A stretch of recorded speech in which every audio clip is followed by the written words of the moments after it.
All right. Good afternoon, sir. Hello, how's it I, going? I actually had I grabbed a theme to play for you here. Let's see if we can get this dialed in. Oh God. It's not playing back down the wire to you. Hang on.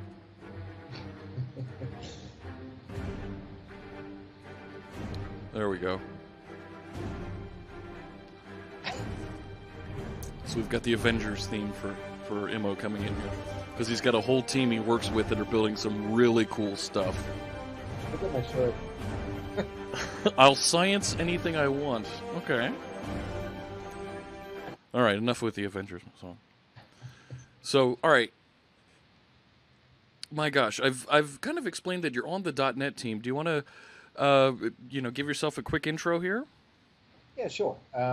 So I'm a program manager on the .NET team, which basically means I get to enjoy writing a ton of code that doesn't ship. So I get to play with all the cool stuff, I get to play with the cool kids, and I get to lead a ton of emails. And what my team does is basically we are called the .NET platform team. So we own effectively the core parts of the product. The JIT, the GC, and the foundational base class libraries that are kind of like the building blocks for everything above us. So like above us, for example, is ASP.NET, EF, WinForms, WPF, all these rich frameworks that people love and actually build apps with. Versus we are mostly building the foundational pieces.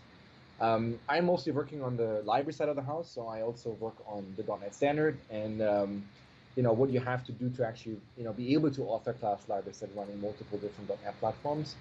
And as part of that, I also really work on API design. Like my team really cares about having very usable APIs and making sure that people can discover APIs. We have consistency. I mean, you just spent an hour talking about design patterns, and in the .NET framework, there's plenty of micro or mini design patterns, if you will, and we really try hard to make sure that people follow them consistently. Because if there's consistency, it means that people can only run one thing and then apply it across the framework. And if you keep in mind that the framework is like 250,000 APIs or something like that. A quarter million AP. Hang on. A quarter million APIs. Just let that Yep. set in for a second, right? Holy crow! Yep. Okay. That's a lot. That is a lot. And Yeah. Wow, that's a lot. yeah, so like, it's pretty obvious that if there's no consistency, it is very quickly chaos. Oh yeah, and right, and that's a little bit of what we saw from Phil just a little bit ago. Was consistency really wins the day out? You know, it's you're going to be handing that on to other folks who are going to need to manage that, who need to consume it. There's millions of .NET developers out there who are using these APIs. We want to make sure they're consistent and that they work nicely together. Gosh. So, but the new thing. Oh, look at this. Neem has a great point here in the chat room. If there is no consistency, you could end up with PHP. Okay, I'll take that. And folks are agreeing. All right.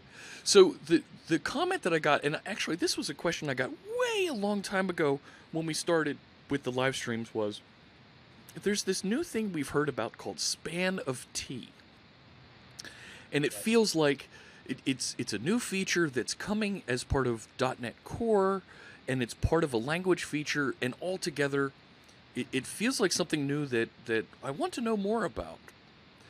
Yeah. So you've got some knowledge about what's going on in there as program manager on the framework team.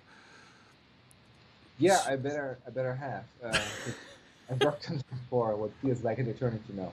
Um, Let me try to grab one thing because you just said something that actually reminded me that I probably should grab another picture from my teammate who just actually wrote a great article on this whole thing, which I will also link later. So first of all, how should we do this? Should I share my screen or do you want to just do the live share thing in the Visual Studio? Let's do the live share, and then, right, we can put up, here's what's going on inside your Visual Studio. Fear the Sock, thanks so much for the subscription. And I love reading some of these handle names, Immo. But we'll, of course, match that subscription and make it into a donation over to Girl Develop It.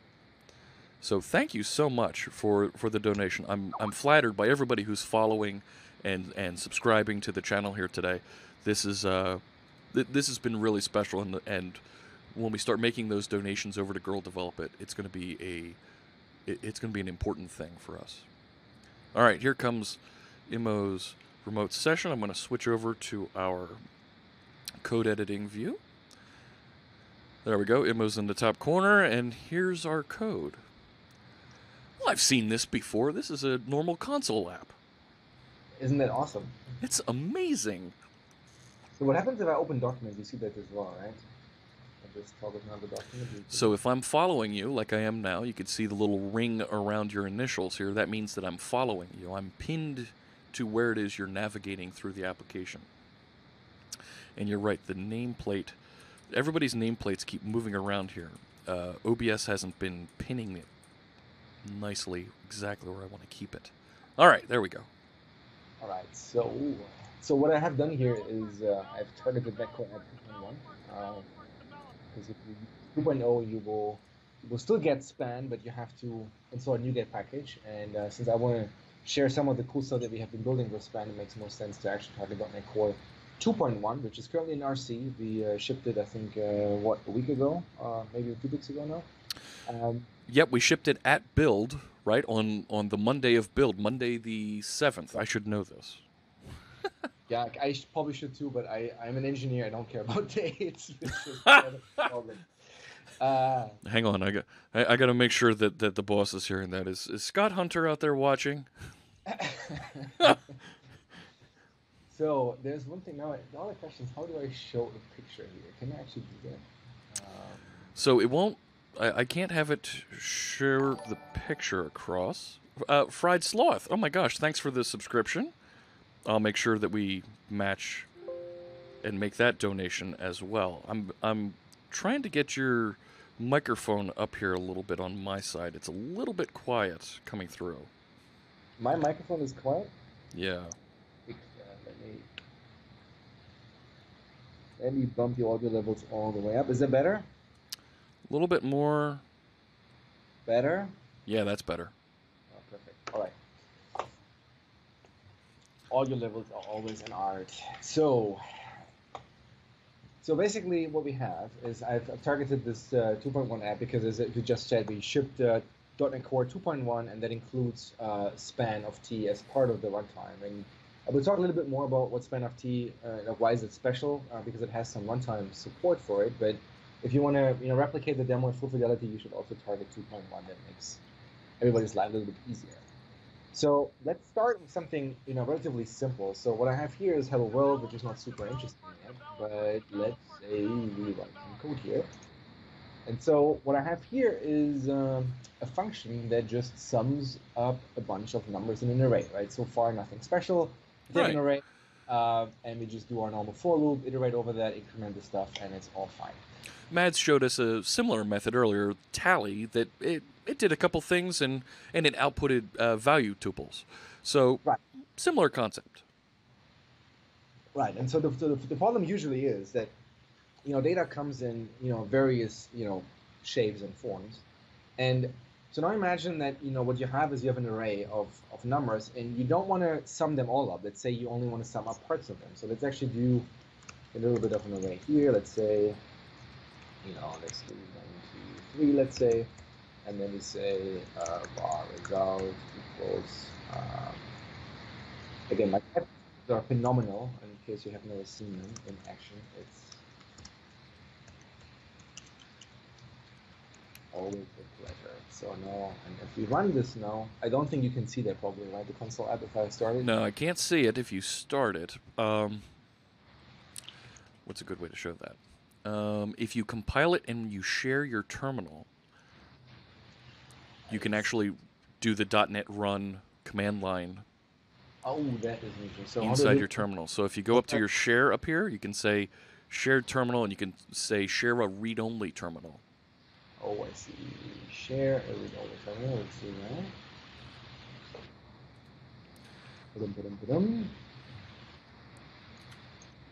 There we go. Now I can see your PowerShell.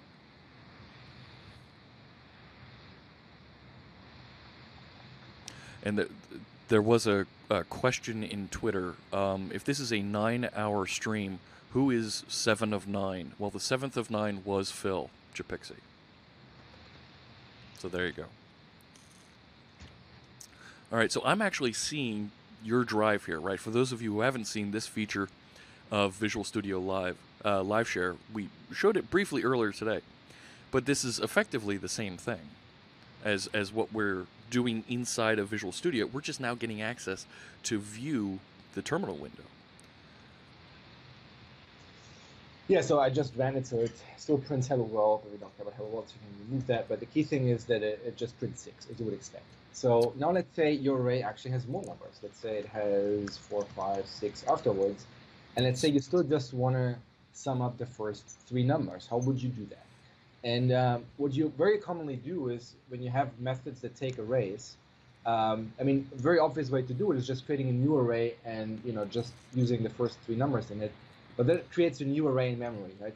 So basically, we say you allocate another array in the memory because there's a new array, so it has to go somewhere, goes into memory, and then you have to copy the data. So there's 2 problems. First of all, you create more memory or more objects in memory, and then the second problem is you incur copy costs because you have to copy the data that is in the other array out into the new one, right? Yeah, I would do some sort of a link, a dot take, and I would say, take 3 elements out of the array. Right, and it's going to copy that a couple times, huh? You could do something like this, right? To array. Yeah, there we go. And for me as a developer, that solves my problem.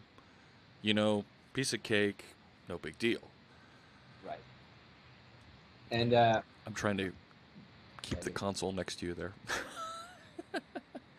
So this would work as well, and.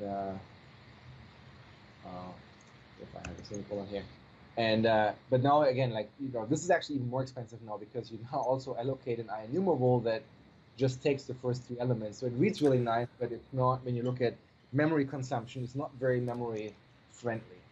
So one thing that we do in the BCL a lot, and BCL, in case you don't know, stands for Base Class Library, which is this fundamental set of APIs. Usually file I/O and collections and networking and all the stuff that higher level stuff is using. We often have methods when they take arrays where they take also an int index and an int length, right? So we could do that. Yeah. Okay. Just copying here. Let's just get rid of that. We would just say 0.3, and then of course we now have to modify our code to actually take advantage of that. To go find that lower bound and that upper bound, yeah. We would say we start at index now, and we go to minus length, right? Yeah. Okay. So that's the way of doing it. Yes, actually that is right. Is that right? No, I think it's the other way around, right? It is. See, that's one of the problems. It's very, very easy to get the arithmetic wrong. So I also don't want to do actually this whole thing here because that's not what we want to do. Instead, what we want to do is we want to do the span of t way. And so let me just first start with the thing we already had. So this was the sample we originally had. Okay. And now if I want to use span of t, all I have to do is instead of doing this, I just do span of int. Whoa. Okay.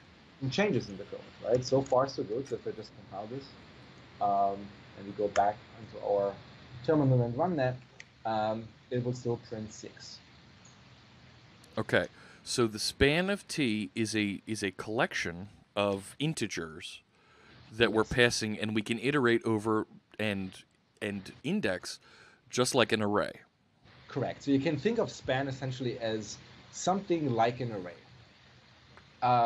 It's not quite an array, and I will talk a little bit more what that is. But for now, let's just say it's like an array.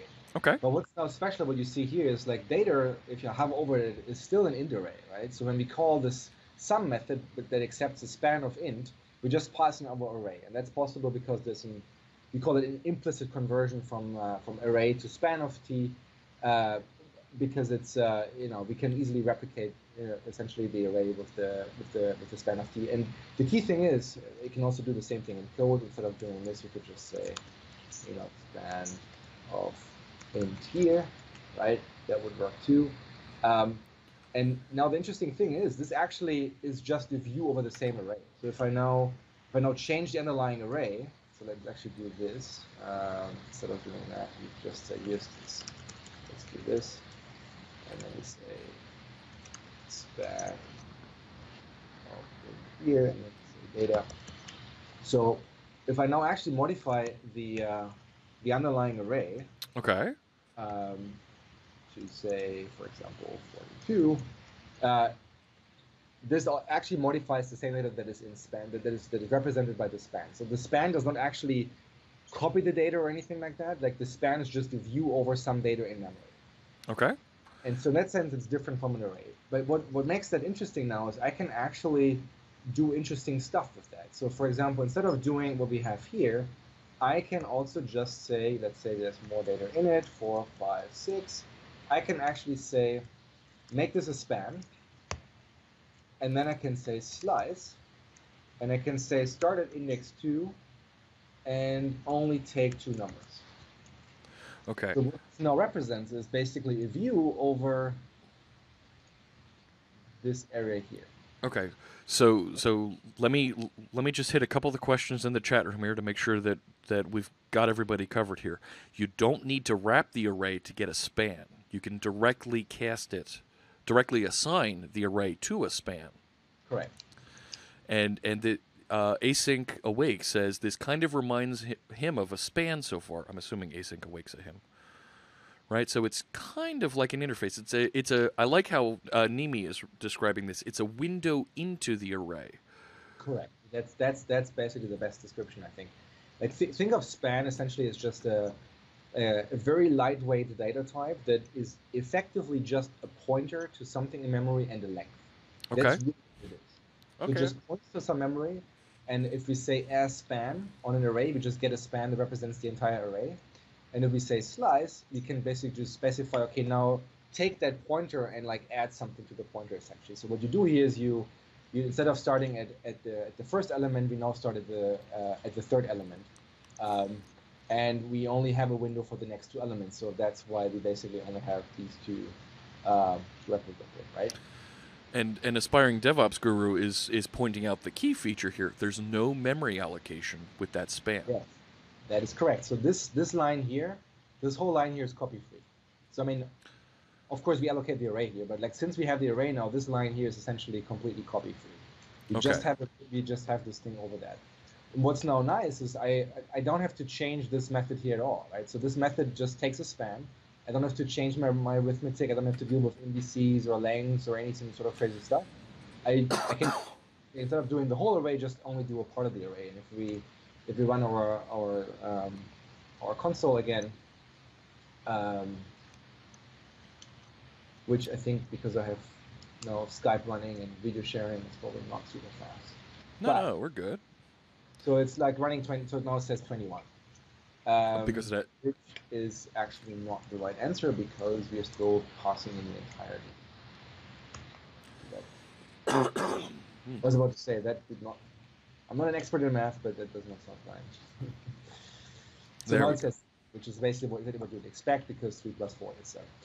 So now, interestingly enough, that is probably the most common thing that people will do with span is just be able to say, I don't really care about many of the other features, but like just basically be able to do windowing over existing data is like super powerful. The other thing I want to point out here is if I screw this up, if I say start at index 10, and maybe 10, maybe it's a bad example. Let's do this, and now let's do another span. Okay. 2, and now let's try to do something like span slice that is out of bounds, right? Now let's slice it at the third element, which doesn't exist because the slice only has 2 elements in it, right? But the actual window that we over, there's data after that in memory, right? So that should be, or you might think this is possible, but if you run this now, you will get a regular exception because we validate essentially that once you're given a span, you cannot really escape the span, right? Now you get an argument out of range exception because the span that you were given is only 2 elements long, so you can't just magically extend it beyond the bounds. Okay. So what is nice about it is if you think about it from your system's point of view, this method, the sum method, has no way to actually access the underlying array. Even though the span maps the array, there's no way for you to actually get to that memory in any safe way. I mean, there's unsafe ways to do it. Of course, you can do pointer arithmetic or other unsafe methods like some of the Marshall stuff we have in interrupt services. But like, if you just do normal coding and you just get your math, wrong, there's no way for you to screw this up by accident. Okay, so we've got a couple questions here about some of the math and the slicing you've been doing here. Brave Cobra asks, doesn't span itself take up some small amount of allocation? Not when you phrase it like that. Oh, okay. So basically, allocation usually means you're getting memory from the managed heap, meaning there's an object being created on the managed heap that the GC is tracking. That's usually what allocation means. Span itself, if you actually go to a definition here, if we just do an F12. Well, here, hopefully you're seeing as well. Let me do it. Oh, wow. Okay. All right, so I'm in span CS here. I'm seeing the disassembly here. Yeah, that's exactly right. So basically what you see here is it's a struct. So structs don't live on the heap, they live inline, which is usually on the stack. Yeah. And so what that means is like, yeah, when you create the span here on the right at the main method, and we do this as span, or if we do the slicing here, or we just have this local variable here, they're just occupying basically space on the stack. They're not actually allocating any data on the managed heap. Okay. So in that sense, the answer is no. But of course, I mean, nothing is entirely free, but stack memory, for all intents and purposes, you can basically treat as free because there's no GC cost associated. Very cool. Avandro asks, span of T is one of those features responsible for the last performance achieved by ASP.NET Core, upwards to 7 million requests per second. He's looking for some confirmation on that. I think it is, right? Because this is one of the features they're using to slice request headers. So what's interesting here is, so when we talk about this, let's talk about this for a second, because I think that's an important thing. And my demos will be very minimalistic anyway, so there's not much more to discuss. I have some more demos that I want to go to, but I think we have enough time to cover that. And performance is an interesting thing. So when we talk about ASP.NET Core, and especially that benchmark that they're talking about here, which is the Tekken Power benchmark, Tekken Power really is a throughput benchmark, right? It really measures how many requests a server can handle before it falls over. And that really has to do a lot with how efficient is the server with handling memory on a per request basis. And so one of the things that the ASP.NET team has done is they have written this new web server called Kestrel, which is essentially a very low overhead web server that is really designed to handle many requests. And they started with, I think in the 2.0 timeframe already to port their stuff from the existing code, because it was mostly written with unsafe code. So there was lots of native pointer magic going on to really get the performance, because the built-in arrays were just not good enough. And so with 2.0, they already started using span of T internally, which we didn't ship publicly. We only shipped it, as part of the private implementation tool of Kestrel. And they were able to get rid of most of their native or unsafe code with pointer arithmetic and using span instead. So that basically is span of T is not the reason it's fast. It is the reason they're fast while still being safe. You can get the same with just using unsafe code, where you do pointers yourself. But then the problem is if you screw that one up, you are back to C++ territory where you just get AVs and then the process dies. Mm-hmm, mm-hmm. So that's basically that.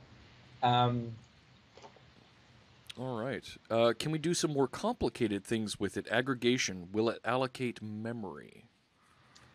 Yeah, so like as I said, think of span as an array where you have a length. So if we look at IntelliSense here on numbers, which I don't know. Do you see my IntelliSense? Probably not. I do not. Yeah, so probably have to. Well, here I can do it from my side. Yeah. Oh wow! So we've got some different things here than what I used to see with an array. Yeah. So just hit the first two icons, like the wrench and the method icon. So we only see the things that are directly on the no extension methods for a second, because that makes it a bit more.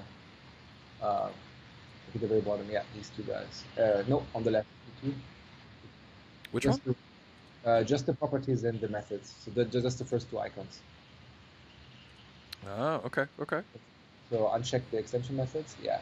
So when you see here, and also check the, yeah. So we have is empty and length, and then the indexer obviously, which you can't see, and then a bunch of methods. And the methods are like only very basic stuff like clear, fill, slice, toArray, and then try copy to, and that's it.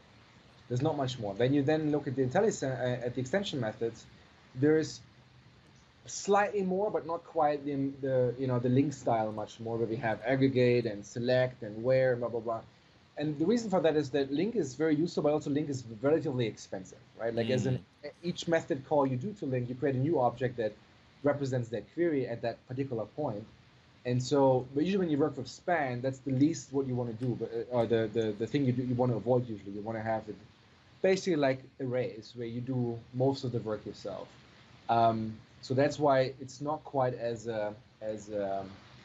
rich in terms of features, but you get the performance as a result. So, but let's look at something that's a bit more interesting. So a very common thing people do is parsing. So let me delete what I have so far. String parsing, yes. And let's do some parsing. So here's an example of how you might do parsing. And I think, yeah, it showed up.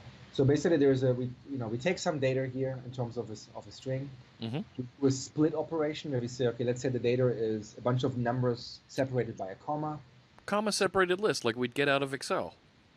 Exactly. And then you split that, and then you just iterate over the individual strings that you get, and then you just call int.parse on them, and then you get back a number, and then you just do a sum of the numbers you're getting. So let's just... Great example that I run into is I parse the data that Twitch gives me at the end of every one of my streams that says, here's how many viewers you had for every 5-minute interval. And then I take that data, I split it, and then I kick it into a database so I can look at it with Power BI. Right. And actually, I need to call my method as well, as it turns out. Like, why is it printing my input? Well, because that's what I did. So we now run it again, it should print 62, assuming I did not screw up my demo. 52. Yeah, actually, it turns out math is not my strong suit. So here we go. So that's what it does, right? So now, what's the problem with that code? So first of all, when you do, data.split, what you do here is you create a string array. So that's the first allocation. The second allocation is that because we have a string that has effectively two numbers in them separated by a comma, we also create two other strings. There's no just the 42 and the 10. So now we created an array, and we created two additional strings. So 3 allocations if you will. And that's usually not what you want. So instead of doing that, well, hang on. You don't want that because it's right. Each string is allocated on the heap. Correct. Which means it needs to be garbage collected later. Yes. And so, like, imagine you're doing this, 6.9 million times a second. Because you're a web server.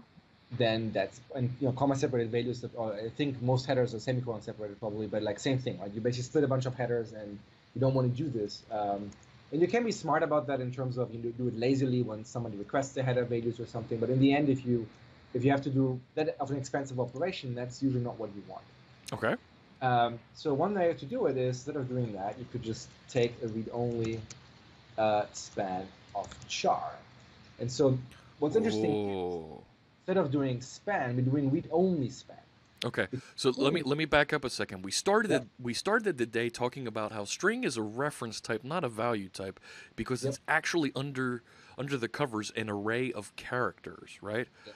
And now we saw how span of t is actually like an array. Right. You're effectively allocating a read-only span of characters to a string. Yeah, so it's that same idea we started today with. Yeah, so instead of doing a span of, basically, yeah, if you think of a string as an array of char, then it kind of makes sense that you can convert a string by not allocating, but basically just seeing a string, the existing string, as a span of char. But if I do this, if I make this span of char, I will get a compiler error here because there's no implicit conversion from string to span of char. And the reason is that strings are immutable in .NET. You can't change the contents of a string once it's created. So So if we were to allow that implicit conversion to a span of char, you would be able to modify the string, which we don't want by default. The other type called read-only span of char, which works the same way as a regular span, except it doesn't allow you to actually modify the data. So you can actually just assign to the indexer. You can only data, but you cannot touch it. So now we have that, but now if you now think about the logic that you have to write, it's different from what we currently have, right? We can't just do the, data.split thing anymore, because that will give us a new array, and we don't want that, right? So how would we do that? So let me just delete the method here, and let me drop in the one we already have. So that looks similar but different, right? So what this does is it's now a loop, because we don't want to allocate, so we have to loop ourselves.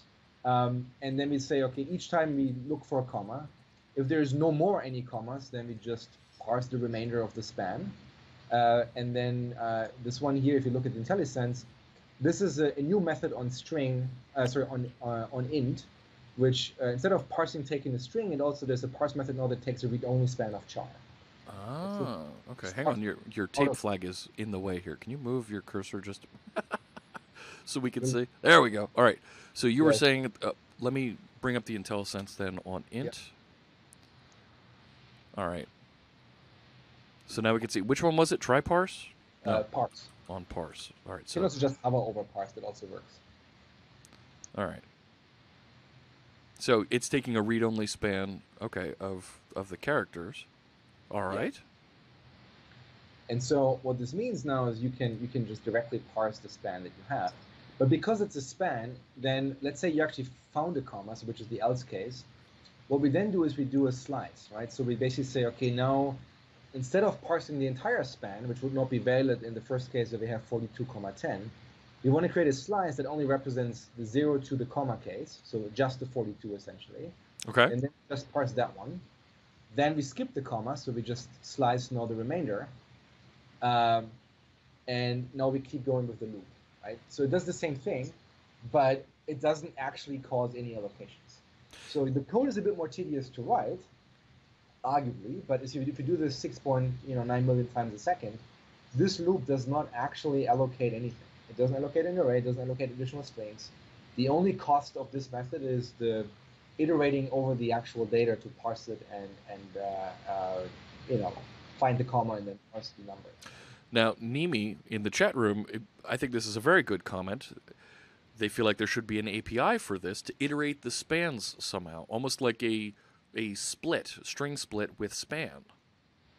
Yeah, so the problem is there's not a good way for us to provide that method, because if you think about it, we only have two options, right? We can either give you the data back as some sort of collection, which we have to allocate somewhere, or you can provide us with a method, which is similar to how Link's aggregate method works, where you provide us with the method essentially that you want to run.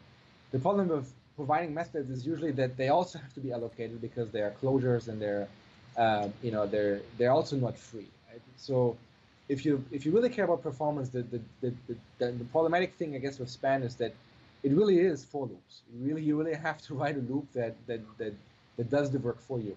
Now, we do have methods in the framework that do some of the work for you. Like, for example, we have an int.parse that does the parsing, so you don't have to write the parser yourself. That converts an int to, or like a string to an int. But there's a limit to how granular we can make them or how bulky we can make them. But the way I think about span is that it's a fundamental type like arrays, and hopefully the vast majority of people only have to pass the span itself around. They don't actually have to write the methods that iterate on that. Hopefully they are provided by what ASP.NET calls middleware components, or what we call frameworks or libraries, which is just whatever thing you have to do. So a good example here is, imagine you want to do crypto stuff, you want to compute a hash. There's a method that takes a span of the stuff you want to hash, right? So you would just do that. So you wouldn't have to write the code yourself, but somebody has to write the code that, given a span, actually does something meaningful with the data. Very cool. Okay. So there's one more thing I want to cover because we are kind of like talking about advanced stuff here. And this is very advanced, right? As well, that is even cooler than what I currently have. Okay. Do you have any questions so far? Because that will be a good time to answer them. Could there be a struct enumerator to iterate the spans one by one? Yes, which we do have that. So if Really? Okay. So if you want to do, so you can do for each var, t in span, right? So that actually works, right? So, and the reason it works is if we again go to the definition of read-only span of char, you will actually find that it has a get enumerator method that returns a struct with current and move next, and that's what the compiler is actually using under the covers to iterate the read-only span. And span of t is exactly the same way. So we don't actually have to allocate anything to just enumerate the contents of the span. It's just that we don't give you link style operations over them. And as you can see, read-only span of t doesn't actually even implement enumerable either. So it's not even, and the reason for that is actually that's a runtime limitation, because span cannot really implement interfaces. But that would go a bit far to explain why that is the case. But that's just one of the downsides that span has. It has some amazing other characteristics, though. Well, so I think we're kind of touching right around Sushinator's question about what is the real advantage. Splice is also an array method, as I recall from the top of my head. Is concurrency the key? No, Sushinator, the key here is no memory allocations, zero memory allocations.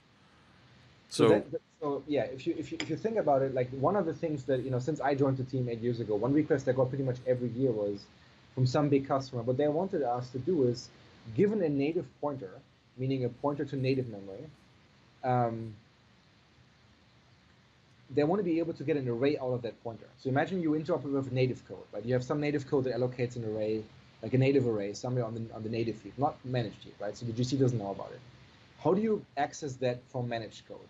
And the answer today would be you have to write native code, or like what we call unsafe code, right? So I can do in star and then call some native method, native method or whatever, and then you get your pointer out. But now I have to write unsafe code, which I don't want, because unsafe code is the thing that the reason we don't see, or we do C# and not C++ is because we don't want to do unsafe code, right? So we don't want to do that. And so one thing that span of t can do is you can actually create a span. If you look at IntelliSense, which you now have to do on your side, Jeff. Yeah, I'll pop that open. I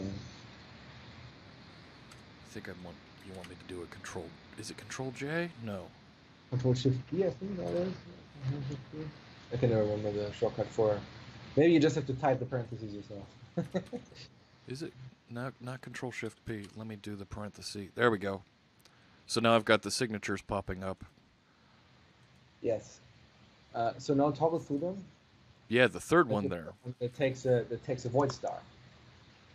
So given native memory, you can also replicate this as a span of t. So why is this useful? Why is it powerful? Well, because it means that you basically now created a reference to a pointer, and you pass it around as a span of t. So the only parties that have to be unsafe are the ones creating the span, not the ones using it. So now everything else that just passes the span around or iterates over that can completely remain safe. And that's a very powerful thing, because that allows us to manage the native without that's the cost of everybody system. So now let's talk about something that is very common in that context. So let me go back to the original that I had. So now imagine you want to sum some numbers. So you have a method, numbers, right? And let me actually do the span of int version of that. And but very commonly you only want to sum, I guess sum with 1 doesn't make much sense. Let's get rid of that. So you want to sum 2 numbers or 3 numbers or 4 numbers or whatever. Yeah. So what you would do is you would define methods that only take that number of arguments, and then you have to replicate the body again. And so of course you can now say return n1 plus n2. But now imagine the algorithm is more complicated than sum. Imagine it's a hashing algorithm, or it's something else where it's not as easy to replicate that for a given set of arguments. So what you really want to do is you really want to defer to the one worker method that really does the thing. And these ones are just shortcuts so that you can call the method without actually having to do tedious jobs yourself. Okay. Uh, Sure. and so what you would do is normally you would allocate an array now. Right? You would allocate an array that just has the numbers in it, n1, n2, or n1 and n2, 3. But then again, you're allocating, right? So defeating the whole point of it. Yeah. And so what you could do instead of doing that, you can do, again, let's get rid of this one here because this one is actually pointless. Oh, look at that. Let me actually do, so this method no longer exists, so let's get rid of that. Now I have to do some things. So this is a C# 7.2 feature, so I have to upgrade my project now to 7.2. But after I've done that, the error disappears. And so what I do here now is there's an allocation, but it's not new. It's not the keyword new. It's the keyword stack alloc, which most developers probably have never seen because that's part of our unsafe C#. So what stack alloc does is when this method here gets executed at runtime, the just-in-time compiler effectively has to reserve what we call a stack frame. It has to basically make room on the stack representing the method body, which is usually the number of arguments or the local variables, and so this thing basically lives on the stack. So what stack alloc does, it basically just says I need 2 ints additionally to the locals that I have. And what stack alloc returns is it gives you back logically a pointer. And it's unsafe code because once this method exits, that memory is gone again, right? So it's you have to know what you're doing, otherwise you basically free memory that other people might rely on. But what's now super cool is you can what is this thing going here? Oh, because you now have 2 methods doing something. Okay, let's delete one of them. And so what we now do is we say, okay, now stack allocate me a span, and I only want to hold 2 ints in them, and then you just assign 2 ints, and then you just call the sum method, and you can do this with 3 arguments and whatnot. And what that now means is you don't actually allocate any new memory. All you do is you just created a span over memory that lives purely on the stack. So if these sum methods exit, that memory is gone. Now, you might think, well, this cannot be safe, right? Because if this sum method, you could imagine that this method would assign this to a field, right? So you could imagine that, we declare a static field now. But would it be kept around because you've passed in that span? Well, it currently doesn't, right? But again, like imagine we would actually have a variable here, like a field.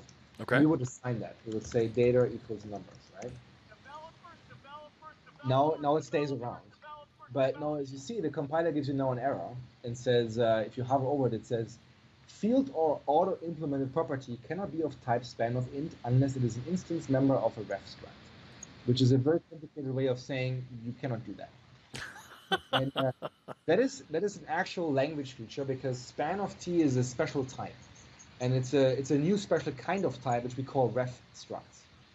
And so or ref only types. And so what that basically means is that these are types that are designed to only live on the stack. Essentially, you cannot take values and stash them in fields because the type system doesn't allow you to do that. And so it's actually a feature because it basically closes this hole that I have. Right? Because now, if you could do that, and if this method here returns, I would free essentially the memory, like this span here that we just created, would disappear, and now this value here would now point to memory that is gone. And since that's unsafe, it's disallowed. And that now, like this whole magic here is type safe, and we know it's type safe. So if I can now do sum 1, 2, 3, and hopefully we can run this again unless I made a mistake. It should give us the familiar result of 6. Yes, I know I get a compile error because I think the version of .NET I'm using in my terminal is not the same one I'm using in the IDE. I probably have some configuration issue there, but it would work if you would have the right version of the compiler running. So that is effectively that.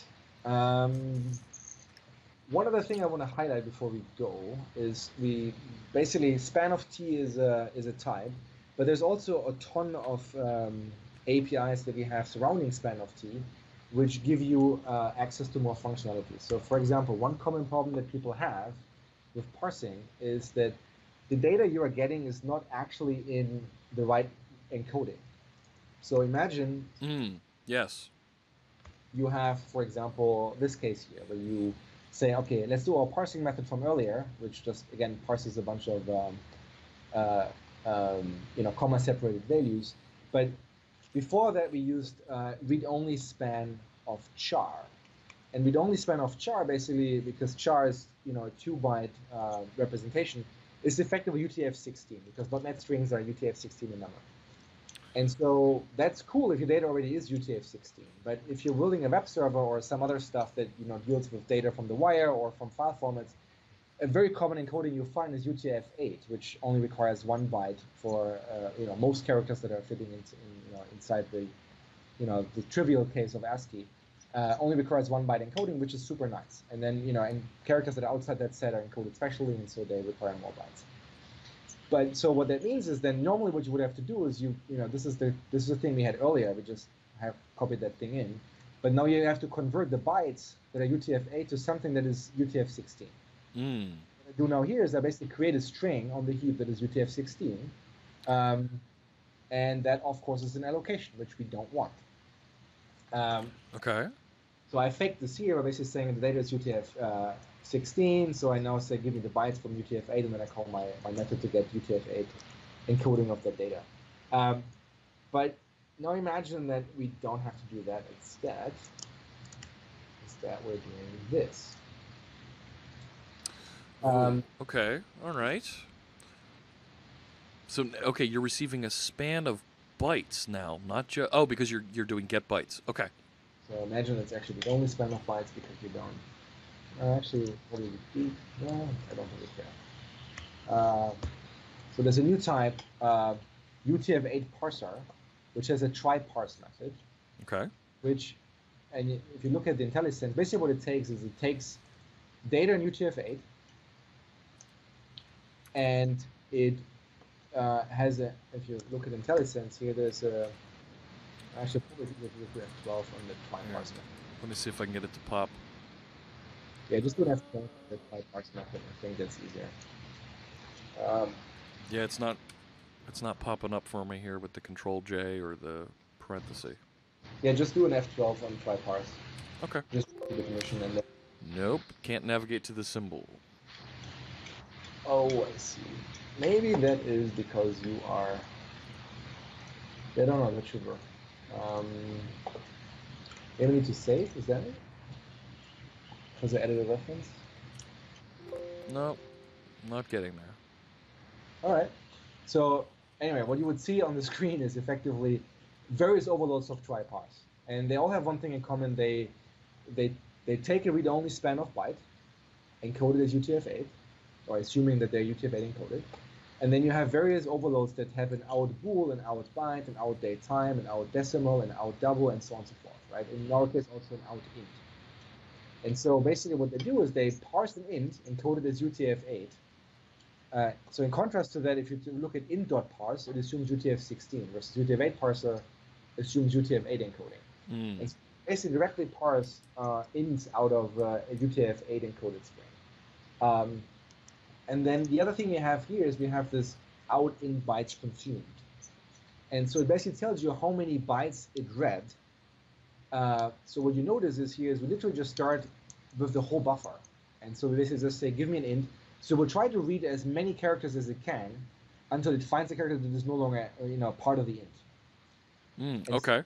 So we know usually like bytes consumed would probably be, let's say 1, 2, 3, or whatever, how many bytes your int is long, and then we just increment that, and then we say, okay, there's probably one more afterwards, which is our comma, so we just skip that one. So it's a slightly different loop, you're right, but now it's also super convenient again, because if you got the data as UTF-8, you don't have to do any conversion, you can just directly read from it. And if we go to, can you go to View Object Browser? On which one? On your Visual Studio. Like just View Object Browser. Sure.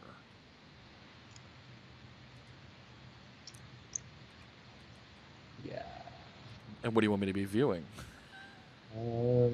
Yeah, normally my solution should show you a bunch of stuff, but probably that's why go to definition also doesn't work in your case. Yeah, I bet you it's because of live share. I'm not actually opening a solution. I guess that's true. So anyway, so if you look at system.memory, you would find a bunch of stuff, which you probably cannot do easily. Well, anyway, so there's a bunch of things we have shipped as part of the 2.1 release. UTF-8 parser is one of those types. There are similar types that we have that that do the same thing. Let me actually open it myself so I can actually read it to you. System.memory. So we have, for example, also base64 parser. We also have a UTF-8 formatter, which is the opposite of the parser. Given the data, give me the string that is UTF-8 encoded, which is a web server scenario, right? Because you also need to write the response at some point, which is text again.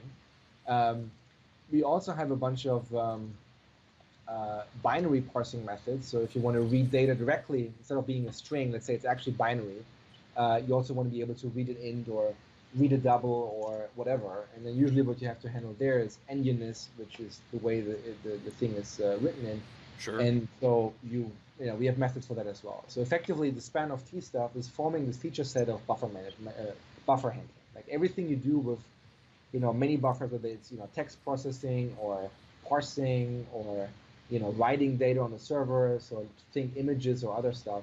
This is really where span of T shines. It's not really meant as a data type for span of customer or some other high level stuff. It's really more for span of byte is probably the most common type you would have, or span of char or ins maybe, but like usually primitive types. That's really what it's optimized for. So thinking out loud and thinking of some of the other projects that we've worked on here on stream, we have a chat bot that's sitting there in the chat room and it's listening to a stream of text that comes across as people key in text in the chat room. This would be perfect to be able to splice out and be able to grab, okay, here's a message I just received. Let's go grab this area of that string and be able to analyze it without reallocating memory for every single chat message that somebody passes into the chat room. Otherwise, garbage collector is constantly firing every so often to dump out some of those messages folks are keying in. Right. That's exactly like the similar what what Signal are. They're probably also using that in their implementation somewhere. Yeah, like every time you have basically large chunks of data. Another very common scenario that I know of is image processor or image sharp, which is a community library that deals with image manipulation. That's a very great example where you want to use span to represent parts of the image headers and do parsing there. Like every time you deal with, large amounts of data that you want to be very efficient about and avoid copies. Yeah. Oh yeah. Well, this was really informative. I really appreciated the samples you had for this.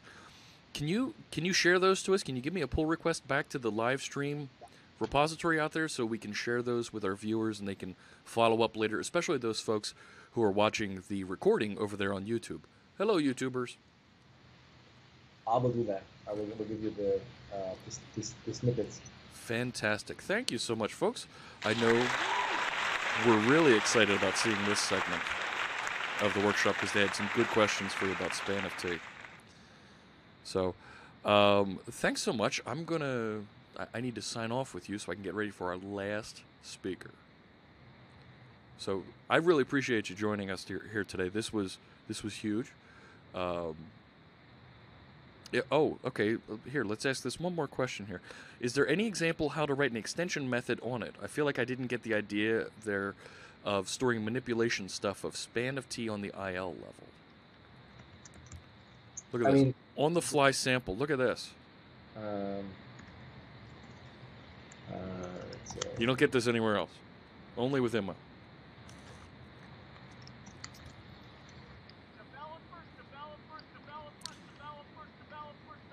Very cool. Thank you so much for the follows today, everybody who's joining us. Brand new folks on the stream.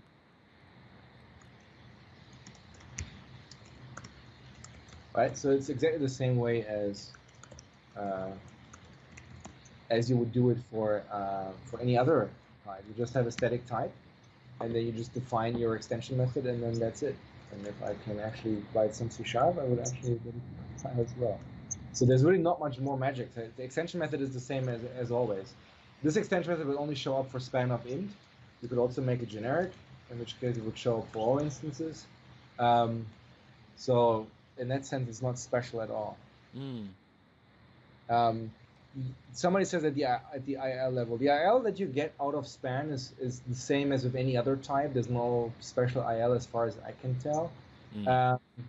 The magic really is more in the runtime, like especially the GC knows about the type.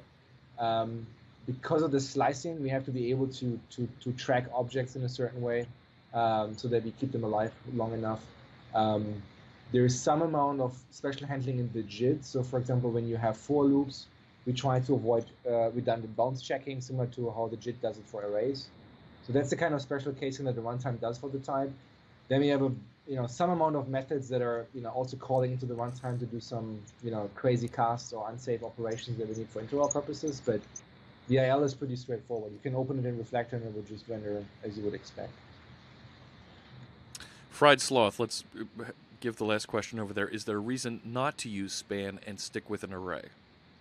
That's a great question, actually. So that's one thing I didn't go into with great detail. I kind of showed it though.